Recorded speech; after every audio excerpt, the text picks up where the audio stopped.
हज़रत ख्वाजा साहब हिंदुस्तान अपने मुरीदा नाल एक जगह ते बैठे ने, अल्लाह अल्लाह पे करदे ने, अल्लाह अल्लाह पे करदे ने। ये जगह जेड़ी है पृथ्वीराज जेड़ा उत्थों दा बादशाह वे, ओदे ऊंटां ते बैण दी जगह है। ओदे मुलाजम आ गए, आके कहन लगे हुजूर जनाब बाबा जी इत्थों उठो, ये साडे बादशाह दे ऊंटां ते बैण दी जगह है, इत्थे तुसी नहीं बह सकदे, इत्थों उठ जाओ। अल्लाह दे वली उठे ने, उठ के फरमान लगे अच्छा जे सानू उठाई ते ऊंटां नूं बैण दी जगह है, फिर इत्थे ऊंट ही बैवणगे, हुण असीं नहीं बहिंदे, ऊंट ही बैणगे। उन्हां लिया के ऊंटां नूं बिठा लिया वे। सुबह होई, मुलाजम आया, उन्हें ऊंटां नूं उठाया कि चराण वास्ते लैके जावां।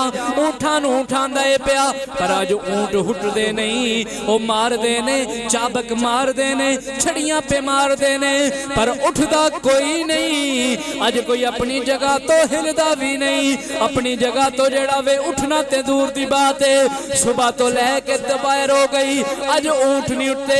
बादशाह तक गल पहुंची, उन्हां दा जेड़ा राजा सी ओदे तक गल पहुंची। उन्होंने जाके दस्या कि अज ऊंट नहीं उठदे पे, असी हर हरबा इस्तेमाल कर ले आए, हर तरीका इस्तेमाल कर ले आए, अज ऊंट अपनी जगह तो हिलदे नहीं, अज ऊंट अपनी जगह तो उठदे नहीं। उन्हां क्या होया की सी, कोई गल को काम ते नहीं कैसा कीता। उन्हां क्या एक काम कीता है, एक बाबा रात नूं बैठा सी, असां उहनूं आख्या जी बाबा जी उठो, इत्थे ऊंटां ते बैण दी जगह वे, इत्थे तुसी नहीं बह सकदे।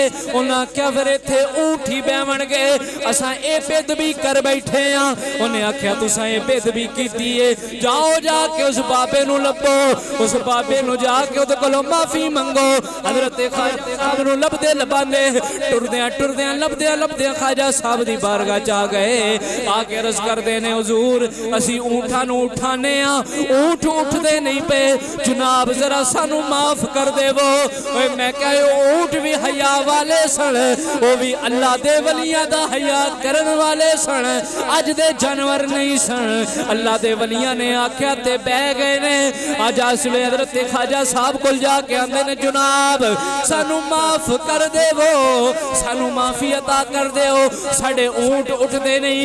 आ मुस्कुरा पे, फरमाया असी फकीर लोग हाँ, असी किसे नू की कहना है, जा माफ कीता, जाओ जाके देख लो, तुहाडे ऊंट भी उठ के खलो गए ने।